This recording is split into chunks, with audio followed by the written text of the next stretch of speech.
একটা ইনসাফের রাষ্ট্র ন্যূনতম, যে ইনসাফের রাষ্ট্রে একজন মানুষ থানায় জিডি করতে গেলে আগে বলা লাগতো আমি আওয়ামী লীগের অমুকের পরিচিত, এখন বলা লাগবে হয়তো আমি বিএনপির বা জামাতের অমুকের পরিচিত। এই কোনো ধরনের এসব প্রশ্ন ছাড়া শুধু আমি বাংলাদেশ রাষ্ট্রের নাগরিক, এই কারণে আমার সাথে এই জুলুমটা হয়েছে, আমার মামলাটা বা জিডিটা হওয়া উচিত। এটুকু ন্যূনতম যে ইনসাফ, এই ইনসাফের সমাজ এবং রাষ্ট্র প্রতিষ্ঠা করার যে একটা সংগ্রাম, এইটা আমরা নিয়োজিত করেছি এবং করতে চাই। আর যদি একটা সিম্বল বলেন, ভিজুয়ালাইজ করতে চান যে বাংলাদেশে যে ইনসাফের একটা সূচনা হয়েছে, এটা কিভাবে বুঝবো, এটা আমি সবসময় বলি যে শাহবাগে যারা গিয়েছিল তারা যদি কোনোদিন তওবা করে যে না আমরা বুঝে যাই নাই এবং আমাদেরকে দিয়ে বাংলাদেশ রাষ্ট্রকে ভেঙে ফেলার একটা ষড়যন্ত্র হয়েছিল, সুতরাং আমরা শাপলা গণহত্যার বিচার চাই।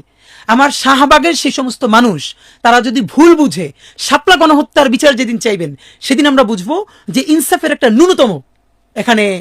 সূচনা হয়েছে এবং আমরা সেই লড়াইটা করতে চাই। আমি চাই আমার টি শার্ট পরা বোনের উপরেও যদি আক্রমণ আসে, হেফাজত বিবৃতি দিবে যে এই টি শার্ট